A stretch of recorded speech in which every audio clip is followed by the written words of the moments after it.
Ceci est une histoire en deux parties. La première est mon propre récit, raconté depuis la perspective de mon moi âgé de 11 ans, tandis que la deuxième partie est racontée depuis cette même perspective et celle de mon père défunt.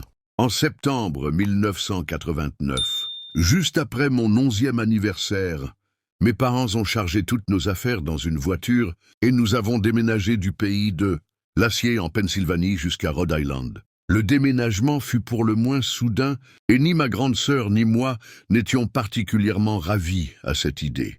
Mais maman nous a expliqué que papa avait décroché un très bon poste là-bas et que nous pourrions utiliser l'argent supplémentaire pour nous acheter de nouveaux vélos, prendre des cours d'équitation et profiter de toutes sortes de bonnes choses. Alors, nous sommes arrivés et la maison était incroyable. Elle était entièrement neuve, mais paraissait tout de même très ancienne et élégante. Et selon mes parents, le meilleur dans tout ça, c'était qu'elle était gratuite. La maison était fournie à toute personne qui occupait le poste que mon père venait d'obtenir. Celui de sous-directeur d'une école privée très prestigieuse, dans laquelle nous allions être scolarisés. Cela ne signifiait pas grand-chose pour nous, les enfants, même si nous étions plus que convaincus par la promesse de vélos neufs. Mais ce qui nous a vraiment conquises, ce furent nos nouvelles chambres. Elles étaient immenses comparées à nos anciennes. Et quand maman et papa ont dit que nous pourrions les meubler, nous-mêmes, lors d'une petite virée à Newport, ma sœur et moi étions au 7e ciel. Nous étions passés de totalement déçus par le déménagement à absolument ravis. Mais avec le temps, les choses ont commencé à paraître vraiment, vraiment étranges. La première chose que j'ai remarquée, c'est à quel point notre nouvelle maison était différente de toutes les autres habitations et bâtiments autour de la ville. L'endroit était littéralement empreint de l'ancienne aristocratie de la Nouvelle-Angleterre et l'architecture en témoignait. La majorité des maisons dataient du 19e siècle et certaines des plus anciennes cabanes avaient été construites dans les années 1680. Nous ne nous en plaignons pas. Mais vivre dans une maison toute neuve plutôt que dans une vieille cabane branlante, aussi historique fût-elle, c'était quelque chose qu'on avait fini par remarquer. La deuxième chose que j'ai remarquée, c'est la manière dont les gens regardaient notre maison à chaque fois qu'ils passaient devant. Je me souviens avoir observé par la fenêtre du bureau de mon père un jour, quand j'ai vu un garçon descendre notre rue sur son BMX rouge. Exactement le type de vélo que je voulais. Notre maison était l'une des seules 3 de cette rue, toute grande et bien espacée. Alors, quand il s'est arrêté devant la nôtre, j'ai espéré qu'il viendrait me saluer, moi le nouveau gamin en ville, ce qui aurait pu me permettre d'essayer mon vélo rêvé plutôt que prévu. Mais au lieu de descendre de son vélo et de marcher vers notre allée, le garçon est simplement resté là à fixer notre maison avec une expression vraiment nerveuse sur le visage. J'ai commencé à lui faire signe et j'ai réussi à capter son attention. Mais au lieu de me répondre ou de me saluer, il a sauté de nouveau sur son vélo et est reparti d'où il était venu, comme si quelque chose venait tout à coup de l'effrayer. Honnêtement, j'ai pensé que le problème venait de moi, que les enfants à l'école allaient me traiter comme un paria ou quelque chose du genre, et ça m'a vraiment découragé. Mais comme je l'ai découvert plus tard, ce qui effrayait ce garçon n'avait rien à voir avec moi. C'était la maison. En parlant de l'école, je n'ai pas remarqué la 3e. Chose étrange, avant que ma sœur et moi ne commencions les cours, les enfants ne m'ont pas traité comme un lépreux. Et à mon grand soulagement, ils furent en réalité plutôt accueillants. Du moins jusqu'à ce qu'ils découvrent qui j'étais et où j'habitais. Et c'est là que les choses ont commencé à devenir bizarres. 2 choses semblaient déclencher cette réaction. Mentionner l'endroit où nous avions emménagé ou mentionner le nouveau travail de mon père. Je discutais avec un enfant, tout se passait bien, je me faisais un ami, et tout à coup, leur attitude changeait. Ils ne se mettaient pas à hurler ou à s'enfuir en courant, mais il y avait toujours un changement notable dans leur comportement envers moi. Et cela a duré plusieurs semaines, jusqu'à ce que je découvre enfin ce qui s'était passé dans cette maison. Il nous a fallu un temps anormalement long, à nous les enfants, pour le découvrir, mais c'est parce que presque tout le monde dans la ville respectait un code du silence non officiel. Cela n'a pas duré éternellement et curieusement, les enfants ont tenu plus longtemps que les adultes. Je suppose que c'est simplement parce qu'ils en savaient moins, mais ils savaient tout de même que c'était grave. Assez grave pour qu'il ne soit même pas nécessaire de leur imposer une interdiction formelle. Ils ne voulaient tout simplement pas en parler, pas du tout. Jusqu'à ce qu'enfin, un garçon avec qui je m'étais lié d'amitié me dise la vérité. Pourquoi notre maison était si neuve, et pourquoi certaines personnes s'arrêtaient pour la regarder à chaque fois qu'elle passait. Cela avait eu lieu plusieurs mois avant notre arrivée, du moins, c'est ce que m'a dit mon ami.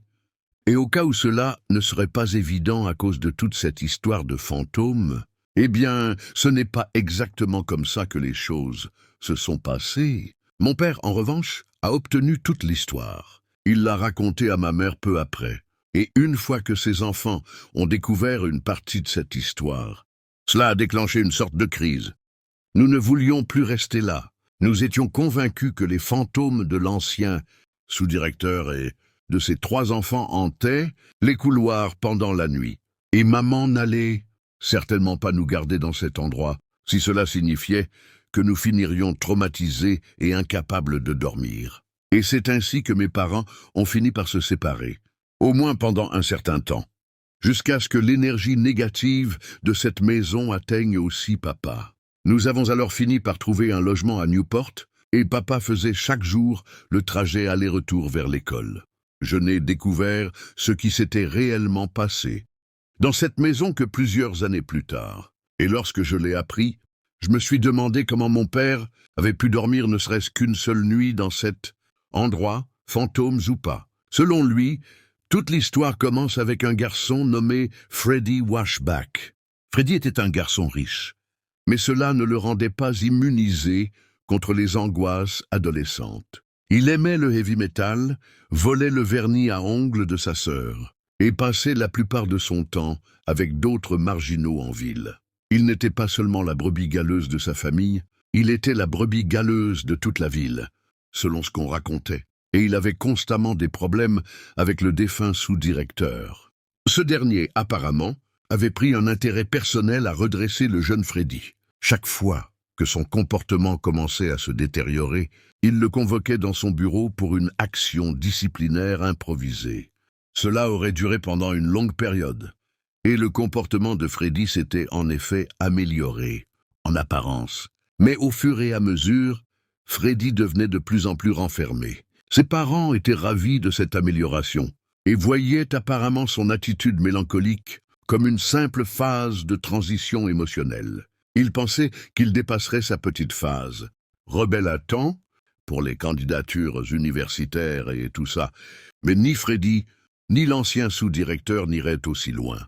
Une nuit, Freddie Washback est allé jusqu'à la maison du sous-directeur et a frappé à la porte. Lorsque celui-ci a ouvert, Freddy a sorti un fusil de chasse, puis a ordonné au sous-directeur et à sa famille d'entrer dans leur salon. Une fois tout le monde présent et enfermé, Freddy a sorti une cassette audio, l'a insérée dans la chaîne Hi-Fi du sous-directeur et a appuyé sur lecture. Ce n'était pas la seule copie de la cassette. Freddy avait envoyé l'original au chef du département de police de Newport. Il voulait que la vérité éclate. Mais pour ce qui était de la punition, il était décidé à s'en charger lui-même. Freddy a obligé la famille du sous-directeur à écouter un enregistrement secret qu'il avait fait, un enregistrement qui documentait les événements d'une de ces fameuses séances disciplinaires. Je ne connais pas les détails exacts, personne ne les connaît vraiment, mais on peut affirmer, sans trop de doute, que Freddy subissait certains des abus les plus horribles et ignobles que l'on puisse imaginer. Puis une fois que toute la famille, y compris les enfants, eut entendu à quel point leur père et Marie avaient été monstrueux, Freddie Washback a ouvert le feu. Il a pris soin de blesser le sous-directeur et sa femme. Il voulait s'assurer qu'ils verraient mourir leurs enfants. Puis, une fois que les enfants furent morts, Washback a tiré encore quelques cartouches sur les parents. Ensuite, il a mis le feu à la maison.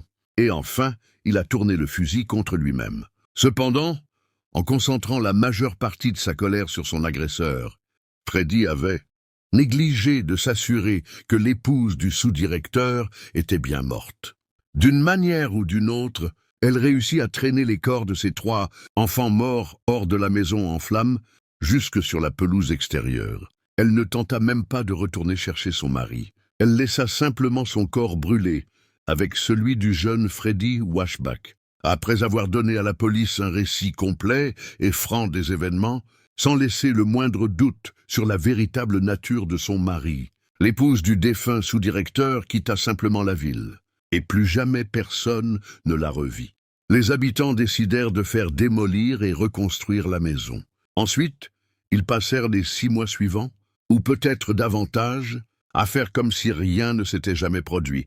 Puis, ils finirent par publier quelques annonces pour le poste de sous-directeur. Et c'est là que nous entrons en scène. Il s'avère que maman et papa recevaient pratiquement le même traitement que nous.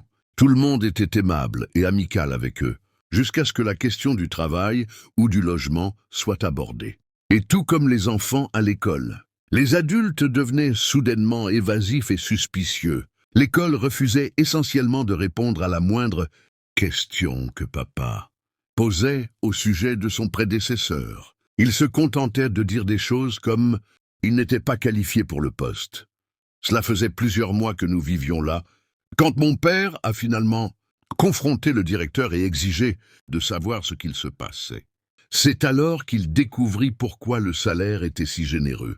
C'était déjà un poste bien payé en soi, mais ils avaient augmenté le salaire comme une sorte de règle tacite. Ne pose pas de questions, ne dis rien, qui s'était transformé en une règle de garde la bouche fermée. Une fois qu'il découvrit la vérité, il comprit que l'école avait réussi à garder toute l'affaire, hors des journaux, du moins, la vérité sur ce qui s'était réellement passé. Et même s'ils affirmaient que c'était pour protéger la famille, leur seul intérêt était leur propre réputation.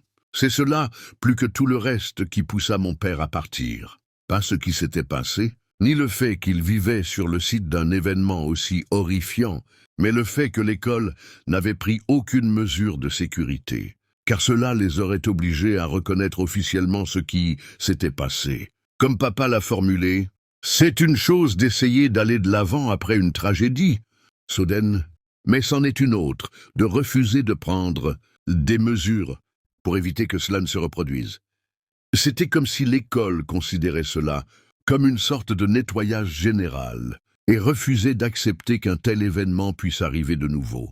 Washback et le sous-directeur étaient, selon eux, des cas uniques, un alignement parfait de catastrophes qui attendait de se produire. Et aucune mesure de sécurité ne pourrait empêcher que cela se reproduise.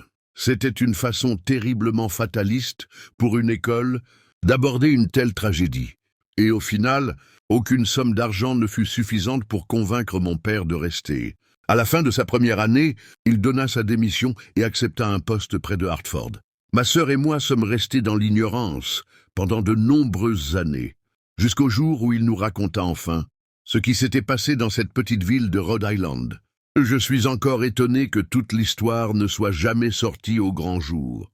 Il pensait qu'un journaliste aurait déjà dû découvrir toute l'affaire et la publier dans The Times ou The Post. Mais plus j'y pense, plus je réalise que c'est à moi d'écrire cette histoire. Je suppose que ceci servira de test, pour voir si j'ai la capacité de raconter les choses correctement. Et si tout se passe bien, je suppose que je sais déjà ce que je ferai de mon temps libre dans un avenir prévisible. C'est peut-être l'histoire la plus folle que j'ai jamais entendue, et elle est aussi étrangement ambiguë. Quelque chose de terrifiant, mais aussi un peu drôle. Parfois, j'y repense, et ça ne manque jamais de me faire sourire. Mais si ça m'était arrivé à moi, je ne l'aurais certainement pas trouvé drôle. Techniquement, c'est l'histoire d'un ancien ami du lycée, mais elle a été confirmée à 100% par ses 2 parents. Et comme il ne va pas l'écrire lui-même par email de sitôt, je vais la raconter moi-même. Mon ami et moi étions camarades au lycée, mais il a déménagé loin de la ville pendant un certain temps. On pensait que ce serait la fin de notre amitié, car ils avaient déménagé à l'autre bout de l'État. Mais moins d'1 an plus tard, ils étaient de retour, comme si de rien n'était. Au début, j'étais trop content pour lui poser des questions sur leur retour soudain. Alors je ne l'ai pas fait, mais avec le temps, ma curiosité a grandi. Et je lui ai finalement demandé pourquoi ils étaient revenus si vite. Je jure que parmi toutes les réponses possibles, celle qu'il m'a donnée ne figurait même pas dans mon top cent. Sérieusement, sans la moindre trace d'humour. Il m'a dit, un type nu n'arrêtait pas de déféquer dans notre jardin. Comme tu peux l'imaginer, j'ai éclaté de rire. Et le fait qu'il ait dit ça avec un visage totalement sérieux, ça m'a fait encore plus rire. Je pensais que c'était une blague. Ça devait être une blague, mais non. Mon ami était complètement sérieux. Je me souviens qu'il me l'a dit alors que nous étions assis dans son jardin. Et comme je connaissais bien ses parents, après tout ce temps, j'ai décidé de leur poser directement la question. Mais alors, mon ami m'a arrêté avec un regard mêlé de peur et de supplication. Il m'a supplié de ne rien dire à ses parents à ce sujet, ce qui m'a pratiquement convaincu qu'il inventait tout ça, juste pour une blague élaborée. Mais des années plus tard, comme je l'ai déjà mentionné, j'ai découvert que c'était entièrement vrai.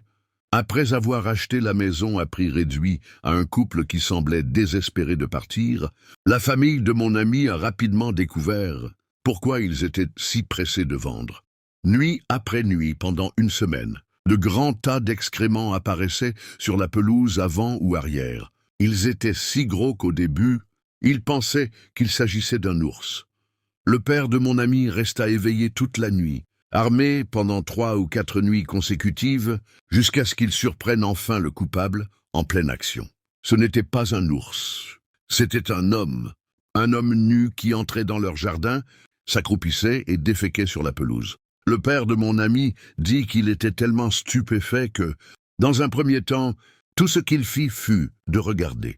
L'homme fit ses besoins, sauta par-dessus la clôture et s'enfuit dans la nuit. Ils appelèrent la police, racontèrent tout, et on leur donna 2 options, tirer sur l'homme ou obtenir une photographie, suffisamment claire pour l'identifier et l'arrêter. Le père de mon ami choisit un peu des deux. Il avait déjà une arme, alors il acheta aussi un appareil photo. Il ne voulait ni tuer l'homme, ni le laisser s'échapper pour qu'il puisse continuer à déféquer dans les jardins. Alors, encore une fois, il commença à rester réveillé toute la nuit, s'épuisant complètement car il travaillait encore toute la journée. Puis, une nuit, il attrapa le type. Cela vaut aussi la peine de mentionner qu'à ce moment-là, aucun autre jardin du quartier n'était visé. Le père de mon ami était donc furieux à l'idée d'avoir été ciblé pour une raison quelconque. Alors, lorsqu'il revit finalement l'homme, il attendit qu'il soit complètement accroupi, puis il courut avec l'appareil photo et l'arme pour prendre quelques clichés de près. Il pensait être en sécurité puisqu'il avait une arme. Mais il n'avait pas compté sur le fait que le type soit un véritable psychopathe, ce qui, étant donné les circonstances, aurait dû lui sembler évident. Au moment où il commença à prendre des photos, l'homme se jeta sur lui. Et bien que le père de mon ami ait une arme, il n'avait ni l'instinct, ni la formation pour s'en servir. Il tomba simplement en arrière, et le fou nu attrapa son arme. Il y eut une lutte, beaucoup de cris. Les voisins se réveillèrent, et finalement, le type nu arracha l'arme des mains du père de mon ami. Je comprends à quel point cela a dû être terrifiant. Mais le fait que le type soit resté nu tout du long rend la scène si surréaliste. Ensuite, il pointa l'arme sur le père de mon ami et appuya sur la gâchette. Rien, il réessait, rien. Entre-temps, certains voisins avaient sauté la clôture et l'avaient plaqué au sol avant. Et qu'il ne puisse arranger la chose que le père de mon ami avait totalement oublié de faire avant de confronter ce psychopathe. Dans la lutte, l'homme fit tomber l'arme et courut vers la clôture, parvenant à s'échapper. Heureusement, le père de mon ami avait réussi à prendre quelques photos assez nettes du visage de l'homme. Et même si l'appareil photo fut brisé pendant la lutte pour l'arme, la police put développer la pellicule. Des affiches recherchées furent placardées et l'image de l'homme apparut dans les actualités locales. Finalement, l'homme fut retrouvé et arrêté. Mais voici la partie la plus incroyable. La police le relâcha. Je ne sais pas exactement comment ils ont pu gâcher une affaire aussi sérieuse. Mais à un moment donné, quelqu'un a commis une erreur avec un dossier ou une preuve, et l'homme fut libéré.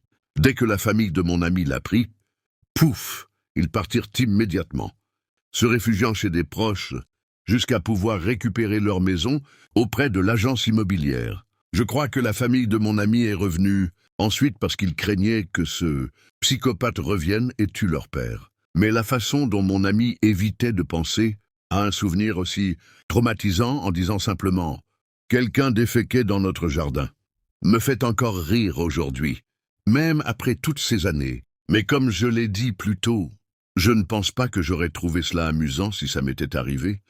Surtout si c'était moi qui avais regardé le canon d'une arme entre les mains d'un psychopathe nu obsédé par les excréments. Je m'appelle Eduardo et je suis abonné depuis très longtemps. Pour être honnête, cette histoire est restée dans les brouillons de ma boîte mail depuis pas mal de temps. Je l'ai écrite il y a presque 2 mois, avec l'intention de te l'envoyer, mais au moment de vérité, j'ai perdu courage. Tu vois, je ne suis vraiment pas sûr que ce fut un moment véritablement effrayant ou simplement quelque chose qui est devenu effrayant pour moi, parce que j'y ai trop réfléchi après coup. En la relisant, ma femme pense que c'est le genre d'histoire que tu aimerais entendre, car en la relisant elle aussi, elle l'a trouvée plutôt glaçante. Elle se souvient que je lui en avais parlé, mais je ne pense pas qu'elle ait compris à quel point cela m'avait troublé. À l'époque, elle se souvient avoir pensé que le type avait été impoli, ce qui n'est définitivement pas le souvenir que j'en ai gardé. Je suppose que toutes ces informations sont juste confuses, donc je vais simplement continuer l'histoire maintenant. Petit épilogue. Je suis moitié italien, moitié américain de première génération, et ma famille possède des restaurants. Depuis aussi longtemps que l'on s'en souvienne. Mon père a apporté son expérience à Chicago. Il a très bien réussi, et lorsqu'il est mort, la propriété m'est revenue. Bien que ce fût un honneur pour moi de continuer la tradition familiale, le milieu de la restauration était devenu de plus en plus compétitif au fil des années. C'en était arrivé au point où je ne gagnais pas assez pour envoyer confortablement mes 2 enfants à l'université, tout en contribuant à mon fonds de retraite. Alors, au lieu de me battre dans un marché déjà saturé, j'ai commencé à chercher des options pour me relocaliser. Je ne veux pas nommer la ville où tout cela s'est passé. Je ne veux pas exposer un pauvre, propriétaire de station-service, innocent à cause d'un malentendu idiot. Ce que je peux dire, c'est que c'est dans le Midwest, qu'elle compte environ 20 000 habitants, et que sa proximité, avec une université assez correcte, fut l'un des grands attraits pour moi. Au début, cela semblait être un endroit parfaitement normal, avec des écoles, des hôpitaux et beaucoup de très belles maisons. Mais plus je conduisais, plus l'endroit me semblait mort. Si j'étais venu un jour de semaine en après-midi, j'aurais compris que ce soit si calme. Mais là, c'était un samedi après-midi. Pour une ville de 20 000 habitants, la rue principale aurait dû être remplie de gens cherchant à profiter de leur seul vrai jour de loisir. C'était aussi cela qui m'attirait dans ces petites villes. On y trouvait encore des clients qui commandaient 4 bouteilles de vin avec chaque entrée, contrairement aux vautours d'applications de livraison qui ne te contactent que lorsqu'il y a des promotions 2 pour 1. Ces gens-là, c'était eux qui allaient payer les études de mes enfants. Mais il n'y avait personne en vue dans ce village, apparemment en bonne santé, qui n'en avait pourtant pas du tout l'air. J'ai fini par garer ma voiture quelque part. Puis j'ai fait une courte promenade sur la rue principale. Avec cette absence totale de gens autour, je te jure que j'ai pu compter tous les piétons sur une seule main.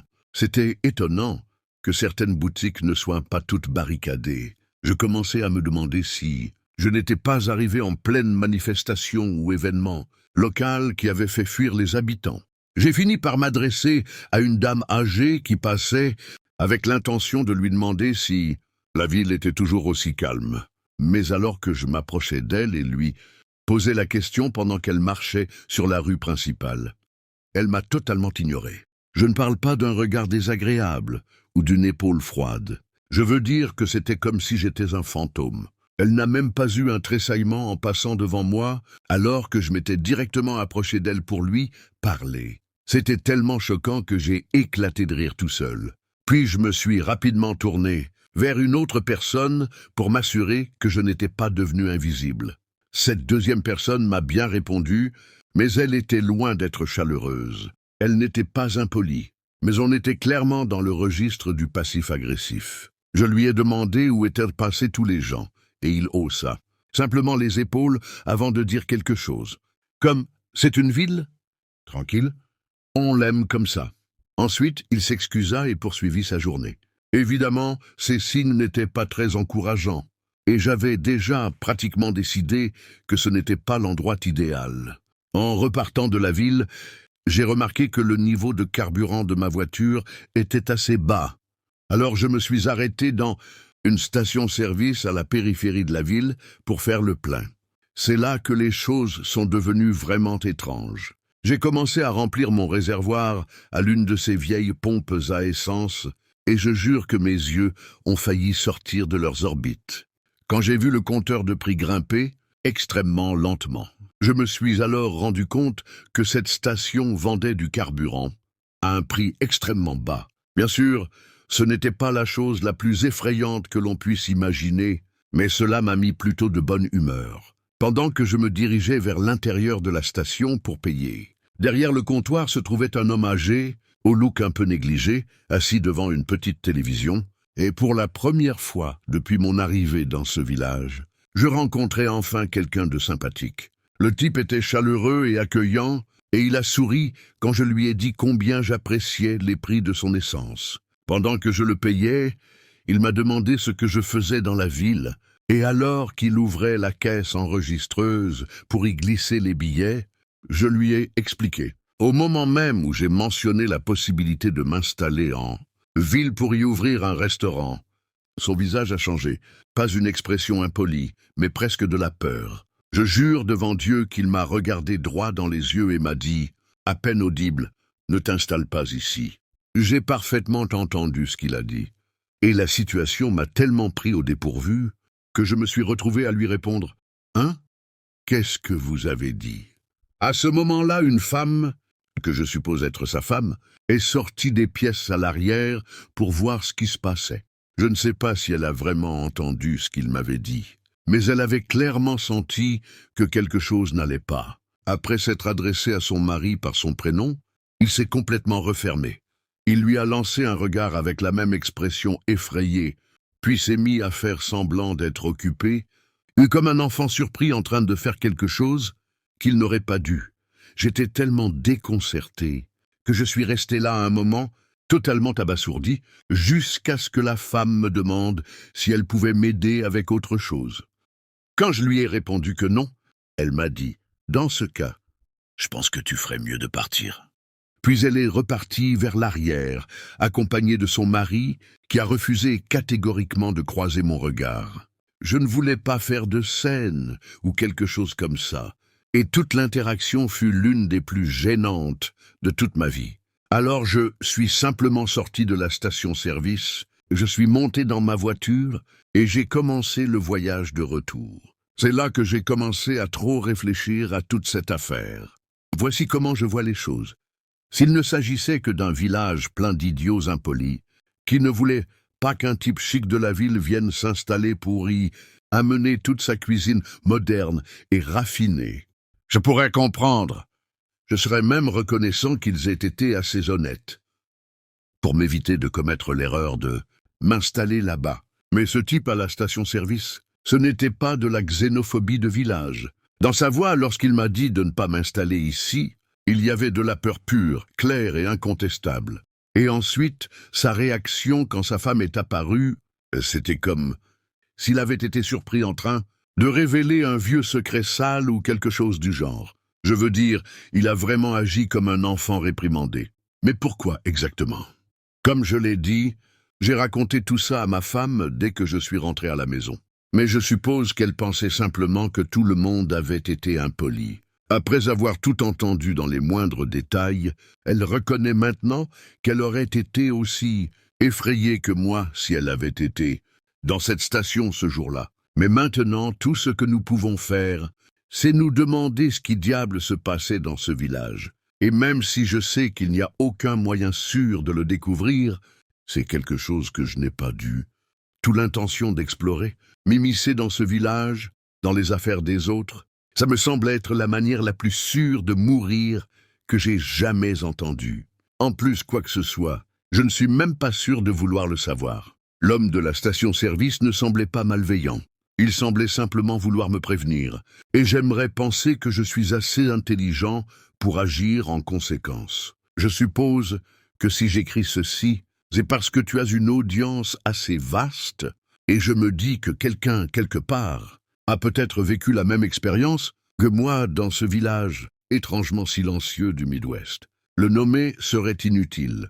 Toutes sortes de personnes se rueraient sur cet endroit à la recherche de Dieu sait quoi, et ça me semble être une recette parfaite pour un désastre. Bref, peut-être que si tu lis ceci sur ta chaîne, tu pourrais aider à résoudre un mystère qui me hante depuis très longtemps.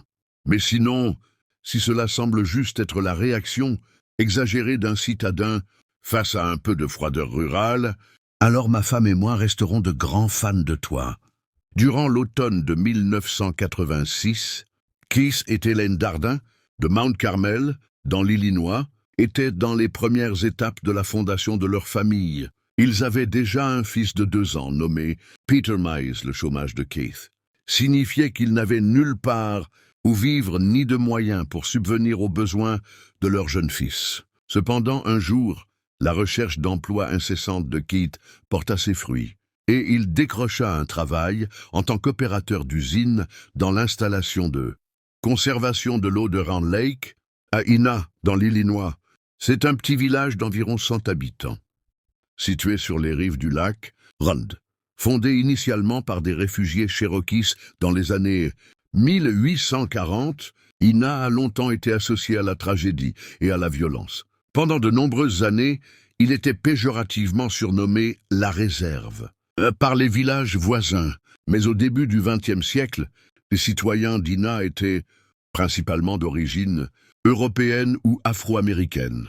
Cependant, au fur et à mesure que la démographie de la population commençait à changer lentement, des choses étranges commencèrent à se produire dans le village, et peut-être que l'événement le plus perturbant concerne un homme d'église nommé le révérend Lawrence Hyde. En 1924, le révérend Hyde était devenu un pilier de la communauté d'Ina. Il était apprécié, digne de confiance et fréquemment visité par les habitants, qui cherchaient souvent ses conseils et sa médiation dans une variété de questions. Au printemps de l'année 1924, les voisins remarquèrent que le révérend recevait beaucoup trop. Souvent la visite d'une des membres de la communauté, Elle Sweeten, une jeune femme jolie et apparemment pieuse. Cependant, en réalité, elle et le révérend Hyde menaient une liaison illicite et scandaleuse, qui ne fut révélée qu'après une série de morts étrangement soudaines. En juillet, l'époux d'Else Sweeten mourut d'une maladie longue et douloureuse, mais les médecins légistes locaux ne purent déterminer la cause de son décès. Moins d'1 mois plus tard, l'épouse du révérend mourut soudainement à cause d'une affection rapide et violente. Cette fois, les légistes soupçonnèrent un empoisonnement et découvrirent que les 2 corps étaient positifs à des doses létales d'arsenic, et des Sweeten furent immédiatement arrêtés, et des perquisitions dans leur maison révélèrent des quantités significatives du poison mortel. Tous 2 furent condamnés pour meurtre et condamnés à la prison à perpétuité. Cependant, dans les mois qui suivirent, quelque chose de très étrange se produisit. Malgré sa condamnation pour meurtre et la présence de poison dans sa résidence, Elle Sweeten obtint un nouveau procès, fut acquitté et libéré. Un juge déclara qu'Else avait été complètement corrompu par le révérend, qui avait été dépassé par la jalousie et la luxure au point de violer le 6e commandement. Bien que les citoyens d'Ina étaient déterminés à ce que le révérend soit jugé, l'idée qu'il ait pu être le corrupteur semblait impossible à croire. De plus, comment Elle Sweeten avait-elle pu être acquittée malgré son rôle essentiel dans l'assassinat de son mari? Il semble raisonnable de penser qu'il se passait autre chose, quelque chose d'invisible à l'œuvre juste sous la surface. Et c'est cet endroit que les Dardin choisirent d'appeler chez eux. À l'automne de l'année 1986, Keith Dardin obtint un logement temporaire pour sa famille, sous la forme d'une caravane située sur une terre agricole. Dire que c'était modeste serait un euphémisme, mais tant que l'argent ne commençait pas à entrer, cela devrait suffire. Pour compléter leurs revenus, Hélène Dardin trouva un emploi dans un magasin de fournitures de bureaux à Mount Vernon, une ville voisine, et le couple commença à se socialiser en rejoignant un petit groupe musical dans une église baptiste locale. À la mi-année 1987, le couple avait vraiment commencé à s'enraciner dans la région. Bien qu'ils vivaient encore dans l'ancienne caravane, ils étaient heureux. Leurs faibles frais de subsistance leur permettaient de vivre très confortablement et leur situation leur permettait de faire des économies pour l'achat d'un logement plus permanent. Cependant, malgré les apparences, tout n'allait pas bien sous la surface. En l'année 1987, Elaine commença à remarquer un changement dans l'humeur de son mari. Il semblait survivre avec de moins en moins de sommeil et était visiblement plus irritable et stressé que d'habitude. À plus d'une occasion, Elaine lui demanda si tout allait bien. Mais Keith écartait simplement ses inquiétudes avec une excuse vague. Toujours patiente, Elaine supposait que l'humeur de son mari s'améliorerait après un changement d'environnement. Mais lorsque cela échoua, elle découvrit bientôt une autre bonne nouvelle à lui. Annoncée, elle était enceinte. Elaine et Keith avaient discuté de l'idée d'avoir un autre enfant depuis un bon moment, et elle croyait qu'il accueillerait la nouvelle de la conception avec joie. Cependant, à sa grande surprise, Keith ne fut pas ravi par la nouvelle. En fait, il était horrifié. Lorsqu'on lui demanda quel était son problème, Keith se contenta de dire que le couple devait déménager le plus rapidement possible. Son comportement s'était aggravé au point de devenir une paranoïa extrême, mais il refusait toujours de partager ses peurs avec sa femme. De plus en plus inquiète, Elaine finit par le menacer de retourner vivre chez sa mère. Keith céda alors et lui révéla la vérité. Ina, ainsi que la région plus large du comté de Jefferson, était un endroit très violent, avec 15 homicides enregistrés au cours des 2 années précédentes. De plus, certains de ces meurtres étaient véritablement horribles et défiaient toute forme d'explication rationnelle. Et peut-être que le pire d'entre eux fut commis par un jeune homme nommé Tom Odell. Odell fut condamné pour avoir tué ses parents, sa sœur de 14 ans, ainsi que ses 2 frères de 13 et 10 ans. En 1985, il affirma avoir été sous l'effet du LSD à ce moment-là et qu'il se vengeait de plusieurs années de maltraitance qu'il aurait subies de la part de sa mère. Cependant, les témoins ont déclaré que, bien qu'il soit juste de qualifier Odell d'autoritaire, elle n'était en aucun cas abusive et que les affirmations de Tom, selon lesquelles il aurait été attaché et privé de nourriture, étaient totalement fausses. En réalité, Tom avait été impliqué dans la consommation de drogue et des vols, mineur depuis sa première adolescence, et une fois qu'il eut atteint l'âge de 18 ans, ses parents lui donnèrent une option: mûrir et trouver un emploi ou quitter la maison. Tom trouva une 3e option, l'anéantissement complet de sa famille. Les meurtres de la famille Odell n'étaient que l'un des 15 incidents distincts d'homicide, dont la majorité reste non résolue. Et pour Kate Dardine, le comté de Jefferson n'était plus un endroit où élever une famille. Plus tard, après qu'une jeune fille de 15 ans eût été violée et assassinée à seulement quelques kilomètres de l'endroit où la famille posait la tête pour dormir, Kate atteignit un point de rupture. Ils achetèrent une arme à feu et un jour, ils menacèrent de la brandir contre un inconnu qui avait frappé à la porte de leur caravane une nuit pour demander à passer un appel téléphonique. Kate semblait convaincu qu'il s'agissait d'un piège, et lorsqu'Hélène lui demanda pourquoi leur famille pourrait être ciblée, Kate donna une réponse évasive et peu convaincante. Il avait tellement peur qu'il était prêt à quitter son nouvel emploi, bien rémunéré, uniquement pour fuir la ville. Et en novembre 1987, il cherchait frénétiquement un nouvel endroit où vivre, mais il était déjà trop tard, et ce qui suivit est devenu un mystère glaçant et persistant. Pendant son travail à l'usine de traitement des eaux, Kit avait été un employé fiable et ponctuel, si bien que le matin du 18 novembre, lorsqu'il ne se présenta pas au travail, son superviseur commença à l'appeler chez lui pour vérifier s'il allait bien. Après que ses appels restèrent sans réponse, le superviseur contacta les parents de Kit à Mount, mais aucun d'eux n'avait eu de nouvelles de lui.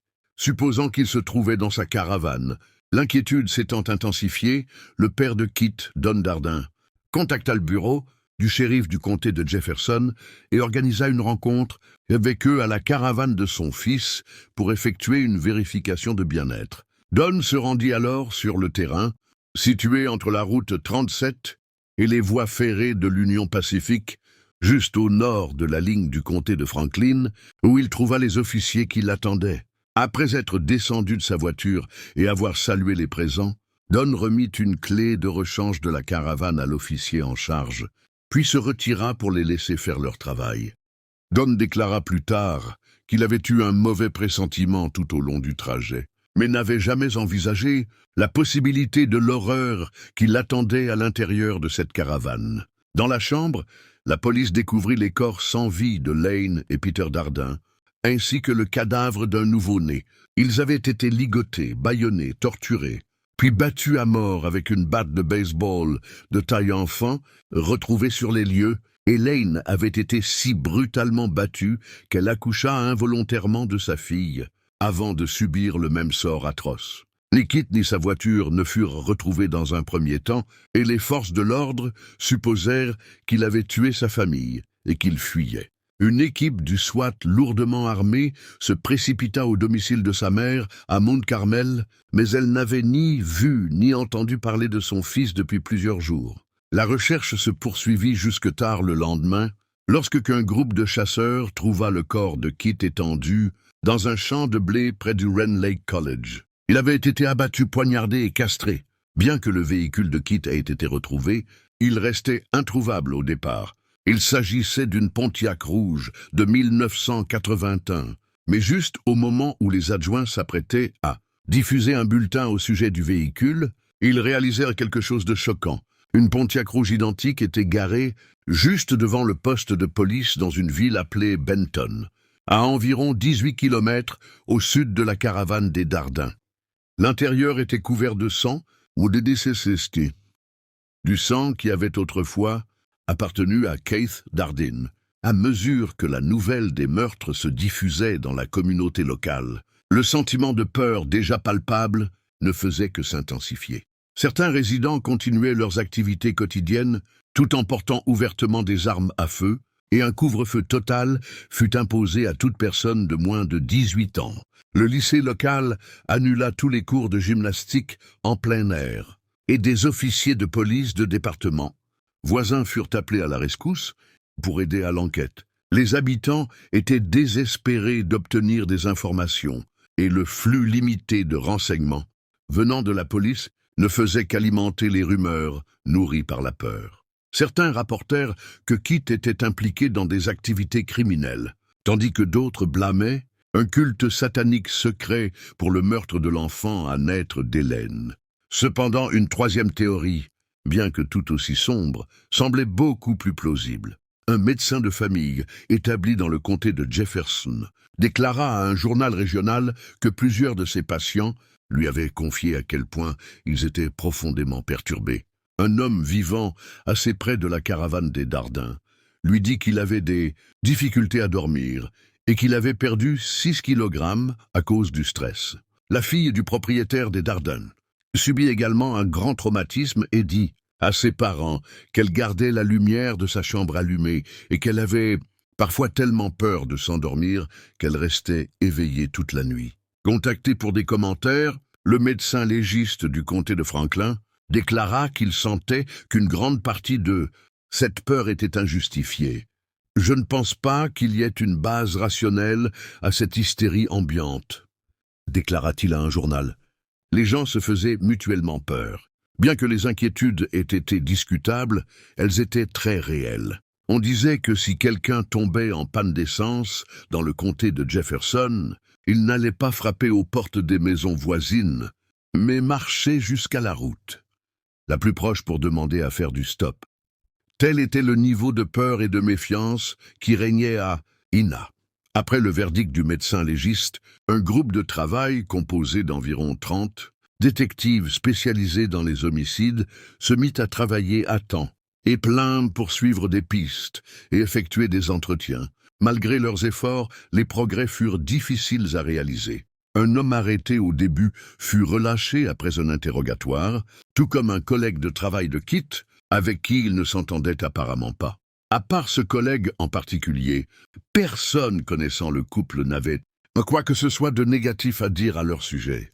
Les autopsies ne révélèrent ni drogue ni alcool dans les corps des victimes, ce qui amena la police à croire que la petite quantité de marijuana trouvée sur les lieux avait été laissée là par les assassins de la famille. Il fut déterminé que toute la famille avait été tuée de nuit, et dans un intervalle d'environ 1 heure entre chaque meurtre. À l'intérieur de la caravane, le tueur prit apparemment le temps non seulement de coucher le corps d'Huck, Hélène sur le lit avec ceux de ses enfants, mais aussi de nettoyer la scène, suggérant qu'il ne ressentait aucune urgence à partir et qu'il était parfaitement conscient de ses actes. Cependant, bien que la scène ait fourni de nombreux indices, le mobile de l'assassin déconcerta les détectives. La porte arrière avait été laissée ouverte et il n'y avait aucune trace d'effraction. Un magnétoscope et une caméra portable étaient bien visibles dans le salon, tout comme de l'argent liquide et des bijoux ailleurs dans la maison. Ces faits écartèrent donc essentiellement le vol comme mobile. L'absence de toute forme de viol sur les corps excluait aussi la théorie d'un crime à connotation sexuelle. Tant qu'Huck et Hélène furent considérés comme innocents de toute aventure extra-conjugale et aucune preuve de jeu compulsif ne fut découverte, ce qui signifiait qu'il n'y avait aucune possibilité que la famille ait été tuée à cause de dettes exorbitantes envers le monde criminel. Alors que certains suggéraient que les Darden avaient été choisis au hasard par un élément criminel déséquilibré, le médecin légiste du comté de Franklin n'était pas d'accord. « Je crois que c'était quelque chose de très personnel et de délibéré », déclara-t-il à un journal régional. Un expert en sectes criminelles confirma que la rumeur selon laquelle des satanistes étaient responsables était fausse.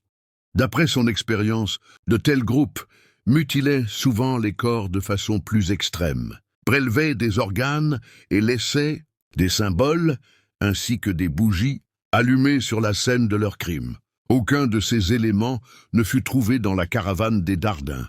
Toutefois, la police envisagea la possibilité qu'il s'agisse d'un cas d'erreur sur la personne, de la part du ou des tueurs. La mère de Kit, Joanne Darden, affirma plus tard qu'il devait y avoir une autre raison pour laquelle son fils et sa famille avaient été tués. Je pense que quelqu'un voulait que Kit vende de la drogue et qu'il a refusé, lui déclara-t-elle, lors d'une interview en 1997. Ou bien il est possible que quelqu'un ait aimé Hélène et qu'elle ait repoussé ses avances et qu'il ait déchaîné sa fureur sur eux deux. Nous ne le saurons peut-être jamais.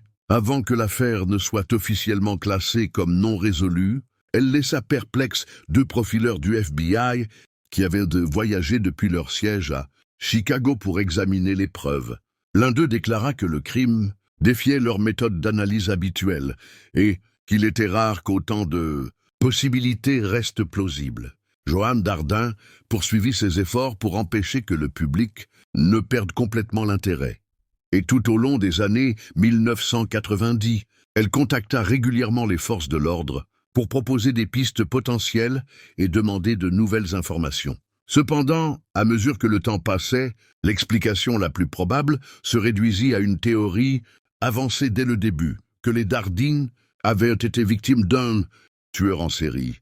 Pendant un court moment, les forces de l'ordre montrèrent de l'intérêt pour Ángel Maturino Reséndiz, alors connu sous son alias Rafael Reséndiz Ramirez. Après son arrestation par la police du Texas en 1999, Reséndiz voyageait fréquemment à travers le pays en sautant dans des trains de marchandises, choisissant ses victimes près des voies ferrées et les frappant souvent à mort. Bien que ces éléments rappellent les meurtres des Darden, les autorités de l'Illinois ne purent jamais établir de lien entre lui et le crime. Cependant, il ne fallut pas longtemps avant qu'un autre tueur en série attire l'attention des autorités locales. Le 31 décembre 1999, un homme nommé Tommy Linsells a tranché la gorge de 2 petites filles près de Del Rio, au Texas. Il a affirmé avoir souffert de trous de mémoire avant chaque crime sanglant, qu'il considérait comme un mécanisme d'adaptation pour faire face aux abus qu'il avait subis dans son enfance.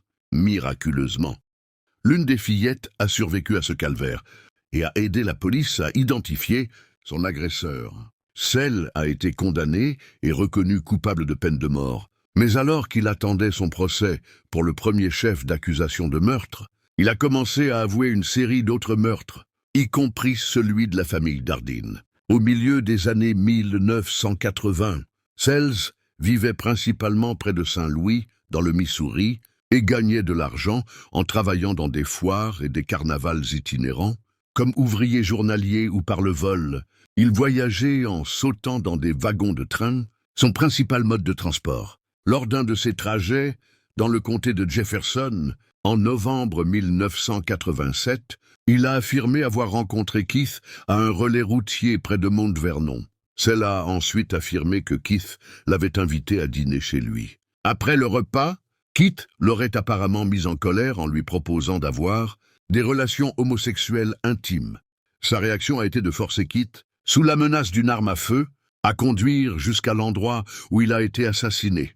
Après l'avoir castré, Sells est retourné pour éliminer les témoins. « J'étais tellement en colère que je l'ai poussé à la limite extrême », l'a expliqué Sells plus tard. La rage n'a pas de bouton d'arrêt.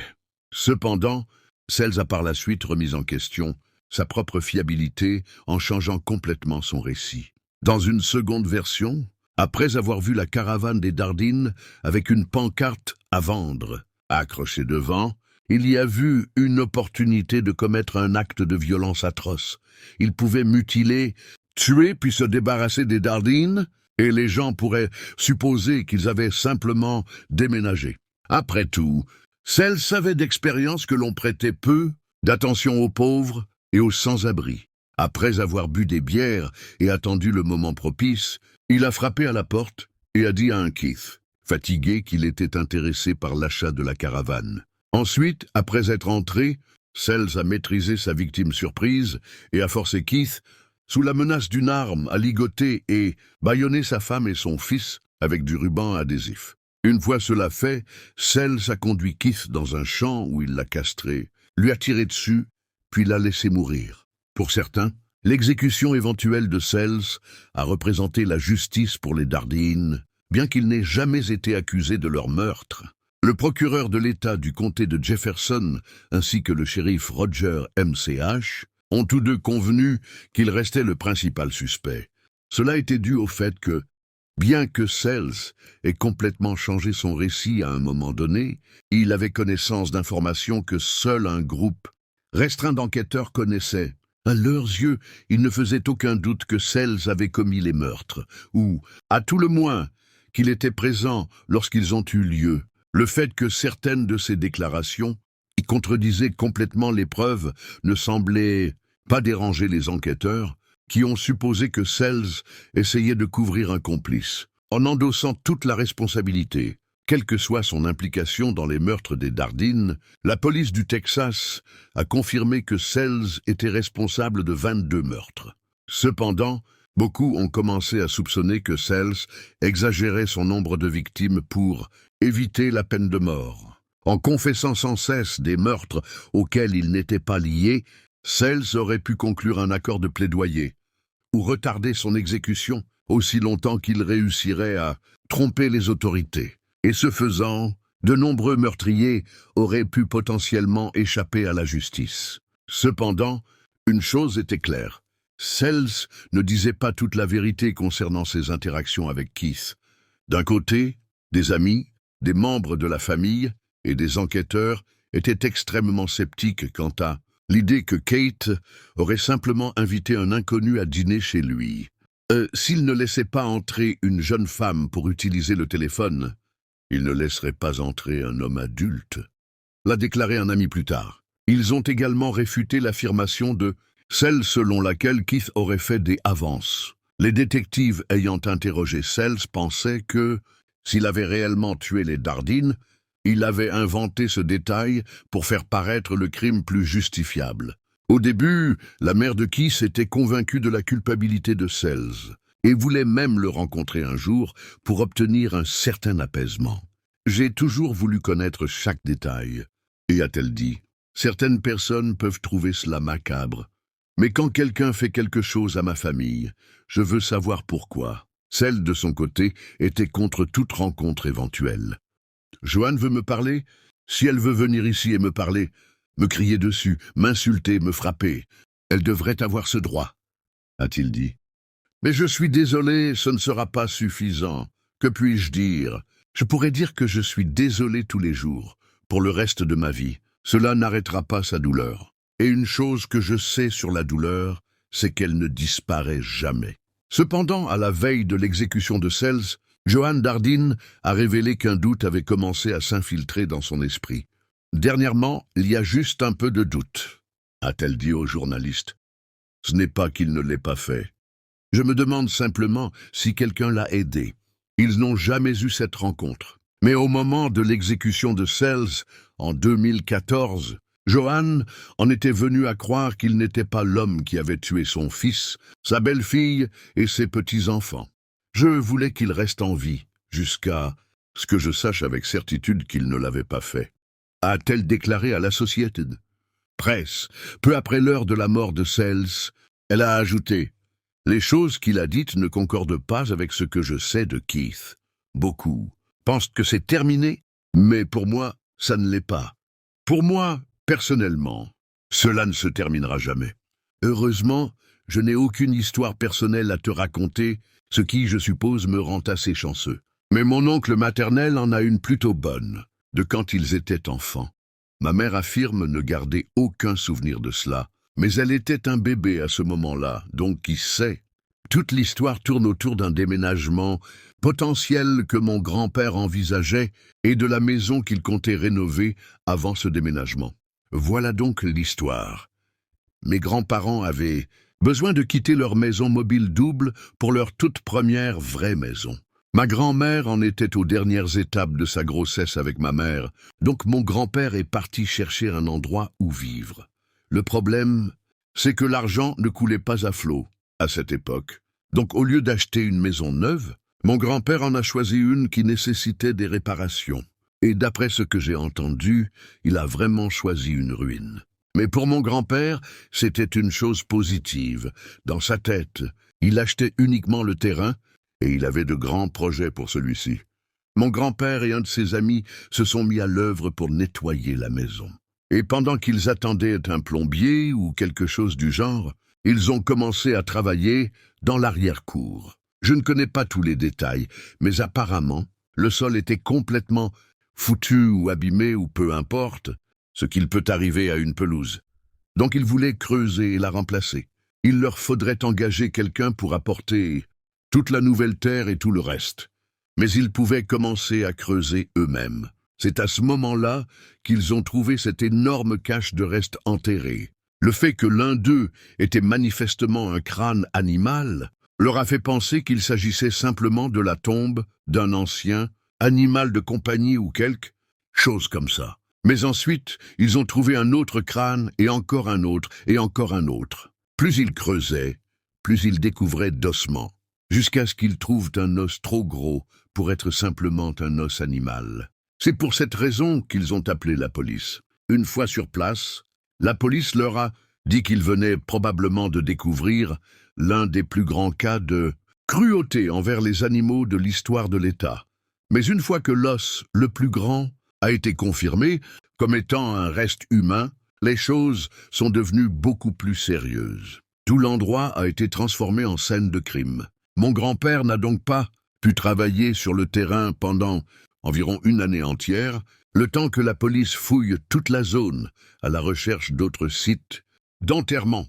Lorsque ma grand-mère a appris cela, il n'était absolument pas question, que ce soit sur cette terre ou ailleurs, qu'elle accepte d'élever une famille dans un endroit pareil. Au final, mon grand-père a été forcé d'attendre que toute l'affaire se calme avant de vendre le terrain à quelqu'un d'autre, à prix réduit.